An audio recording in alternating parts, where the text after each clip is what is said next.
everyone, it's Deanna here, and I'm really looking forward to showing you the first 8 cards of the Witching Pen Tarot's Major Arcana. For anybody new to this project, the Witching Pen Tarot is a tarot deck that I am creating that aligns with the Witching Pen series, and I'm hoping to release it in the middle of this year. I'm really excited about this project. I have done 3 previous videos on my author YouTube channel about this deck. So if you go to that channel, it's at Deanna Hardy on YouTube, you will see the last 3 videos. They're quite clearly labelled.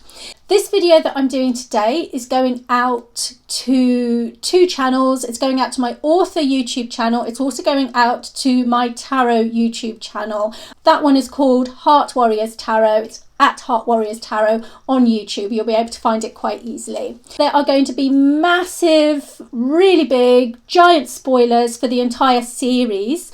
So if you haven't read The Witching Pen and you want to, then please bear that in mind. If you don't mind the spoilers, that's great. But they are going to happen from very pivotal moments in the series, because the Major Arcana cards delve into those crucial moments. This is the back design of the card. There will be no wording on the final copy of the deck. This is just my proof copy here. So there'll be no wording, and this is going to be the design on the back. 2 butterflies and this lovely border around the edge. It is reversible. I'm not going to show you the Major Arcana in chronological order, 0, 1, 2, 3, 4, all the way through to the 22 cards. What I'm going to do instead is show you the Major Arcana in order that things happen in the series. That way you get an idea about how the cards link up to each other, how the different characters and the different Major Arcana themes tie up. And that gives you a whole added layer to the Witching Pen Tarot, which I'm really excited about. And hopefully if you do readings, it just adds this whole new dimension to your tarot readings. So let's get on with it and have a look at the cards. The first card I have already spoken about in one of my previous videos. It was either the first video or the second video that I did, but I've already spoken about it at length, so I'm not going to go over it again now. Suffice to say that I've called this card Innocence, the full card, number 0. This statue of Eve, which I did talk about in the previous video, it depicts Eleanor's innocence before she finds out the truth about her life, before she decides to be with Carl, before all of the metaphorical poop hits the fan. That starts off the deck. It's also representative of Eleanor in Wilted as a teenager. And it's also representative of Eve in Saving Eve, just because the statue is of Eve as well. So Saving Eve was a companion novel that I wrote of the Witching Pen series. It doesn't have to be read at all, but it ties up the loose ends of Lucifer's story. And by the end of Saving Eve, there is a whole added twist and new dimension to the Witching Pen series itself, which can be completely ignored. But if you like the mind benders while you read, then you may like Saving Eve. So that's the Innocence card. Now I'm going to show you number 13, Death. This beautifully depicts the moment when Carl dies. Okay, so this is Carl on a morgue trolley essentially, and the Death card always makes me giggle, especially in the Marseille tarot decks, where death is often depicted as a comical character. The idea, of course, being that you should laugh in the face of death. And you probably can't see this too clearly. I'll hold it up closer, and I don't know how clear this is. Just up there, there's a little toe tag on his toe, and I don't know why, but every time I look at it, it really makes me giggle. I don't know why. Maybe it's because we know that he's not actually dead. So what's going on here, of course, this light that comes up from his sacral area and seems to emerge from these 2 outstretched hands depicts Carl's rebirth, which of course is a major theme of the Death card.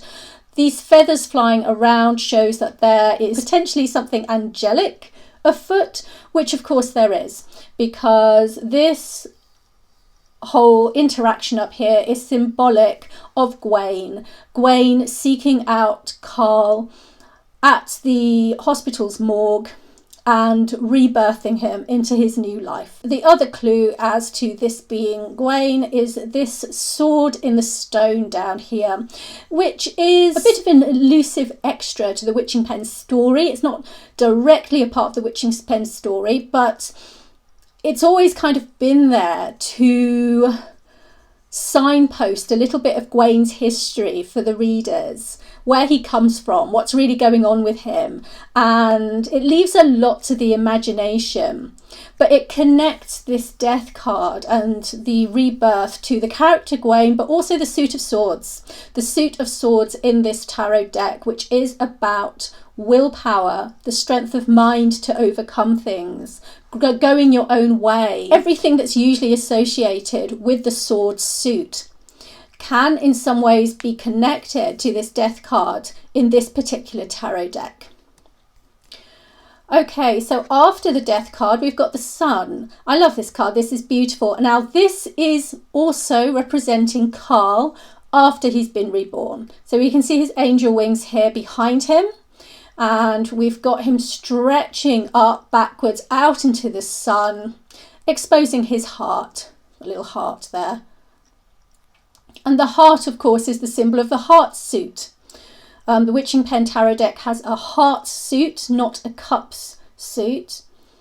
So this card here can be in readings linked a little to the suit of hearts. Here at the front, we've got a glowing butterfly. That's Eleanor's green glow behind it, which just links up the love that Carl has for Eleanor. And actually, we do have these two here. This does represent Carl and Eleanor in childhood. I don't know how well you can see that. They're holding hands, a past memory as they walk into the distance. And that really kind of sums up everything that keeps Carl going, is his love for Eleanor and the purity of it, really, and how it strengthens him and how it essentially does make him into this archetype of the sun, which symbolises success, reaching your goal, good fortune, happiness, and of course strength as well. Optimism. The Marseille deck and the Rider-Waite deck usually have one or two children shown in the sun card. That is another reason here why I wanted to put these two here. The representation of youth and birth and life. So that's the sun card. Moving on to the Priestess. The Priestess is Katara. Katara forcefully came into my mind and essentially shouted at me, I am the Priestess. You're going to make me the Priestess. There's no one else that can fill that role. And essentially she was right. She does have this kind of dual nature to the Priestess. There is an awful lot of things that are hidden about her. She seems really superficial at first when you meet her, which is this kind of aloofness that the High Priestess can have, this ability to hold ancient knowledge and keep it sacred as well, keep it secret. The Priestess is not somebody who gives that knowledge away. She's not somebody who will ever tell of it. And in her positive aspect, she is absolutely not a gossip. She will only talk when she has something sacred or important to say. In the negative aspect, if you read the shadow version of this card or you do reversed readings, then we do have a gossip in the shadow side of the High Priestess. There's also this dichotomy between celibacy and promiscuity. That is a quality of the High Priestess or the Popess in the Marseille Tarot. We see elements of that in Katara, only the celibacy has been forced upon her because of the curse, essentially, that was bestowed on her entire tribe by the goddess that created her and her tribe. They could not express themselves sexually. They could not experience pleasure, specifically sexual pleasure. And partly because of that, we then also see an emergence of this more promiscuous and dominant side to Katara when she sets her sights on Eleanor, because Eleanor has the potent magic that she wants and she needs. So we have this dual nature in many, many ways with the High Priestess. And somewhere on my Facebook page, you may find it on Instagram as well, I put up a photo of this card a couple of months ago, and I wrote beneath it quite a lot about the Priestess and the meaning of the card, what's going to be in the guidebook. Have a read of that, because there's a lot there about this card. This is Strength. I have already spoken about this card in depth in one of my previous videos on my YouTube channel, so do go and have a look at that. The one thing I'll add, I don't know if I mentioned it in the last video, is that this fire down here, you might be wondering why I put fire there. It is representative of the moment when Eleanor blew up her apartment building in blind rage and despair after she realised what she had done to Carl. That was the moment of her destruction, as it were. That was the moment of her own tower coming tumbling down.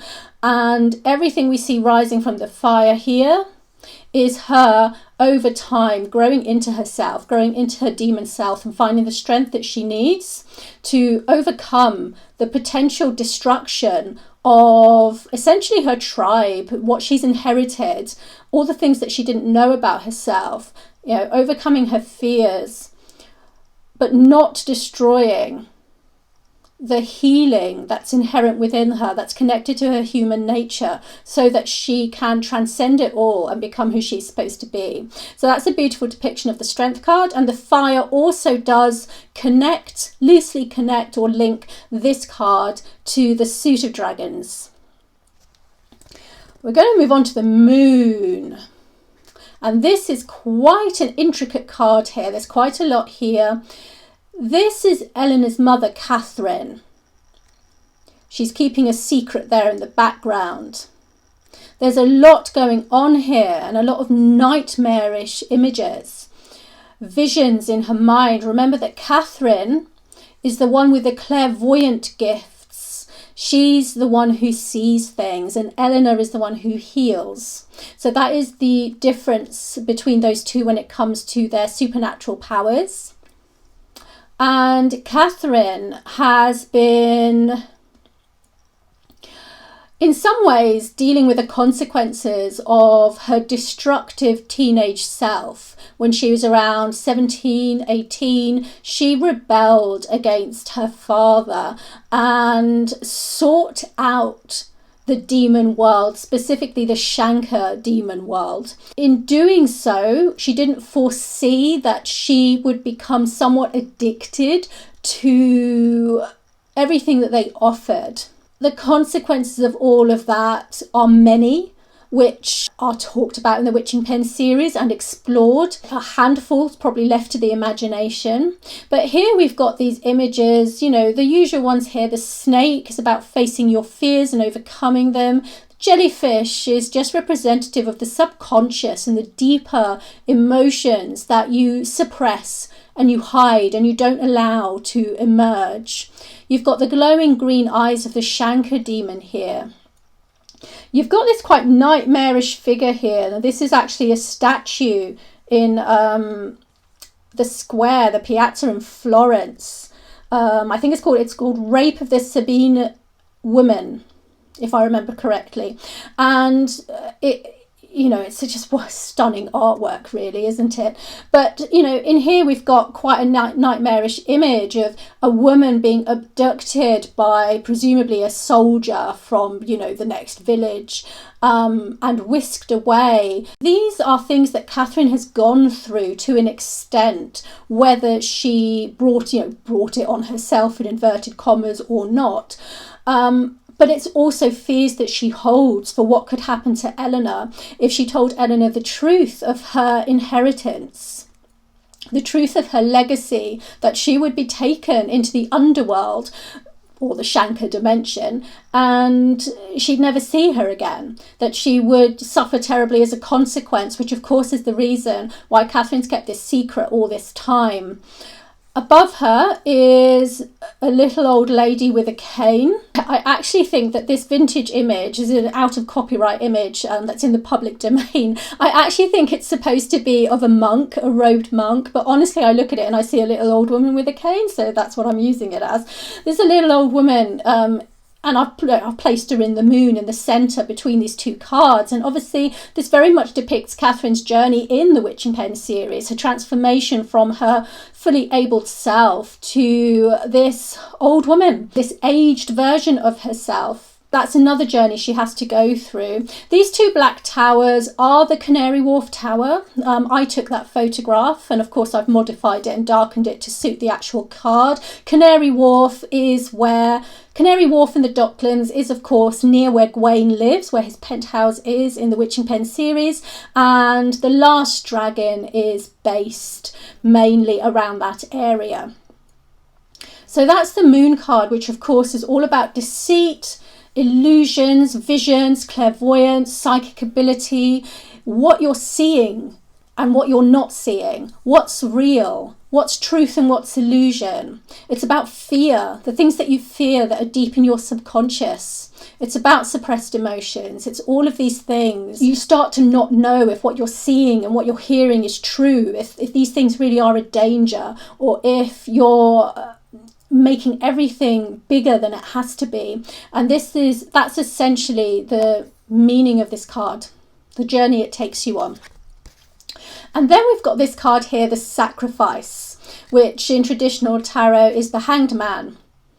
This is Lucifer's fall from heaven, and we learn about Lucifer and what really happened to him through Catherine's connection with him. He decides to tell her in The Last Dragon what happened to him, because in his own words, I think he said something along the lines of, if this is my end, then somebody who's left behind needs to know what happened, the truth, basically. So he then tells her, and this depicts his fall from heaven. We learnt that he chose to fall, and the reason he chose to fall is what this human woman represents, which is Eve. We then learn the extent of that in Saving Eve, what that all led to.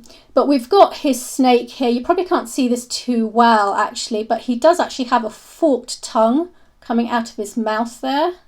You probably just about see it. There we go.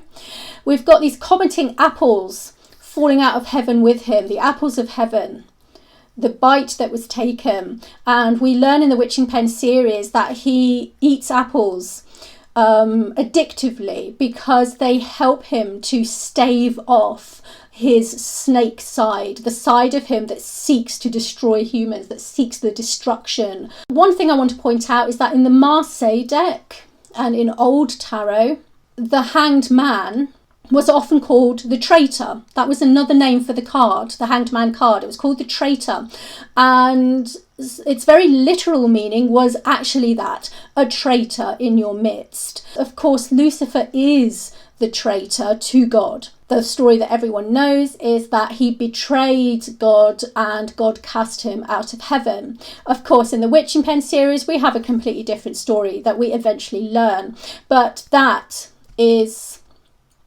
another name for the Hanged Man card, is the traitor. And obviously in this tarot deck, I've called it the Sacrifice because of the immense nature of what he does sacrifice by falling for Eve. And then we move on to Justice. This is a beautiful card, and I have already talked about this card in one of my previous videos. So do go and have a look at that. I'm not going to talk about it again because everything is in that video.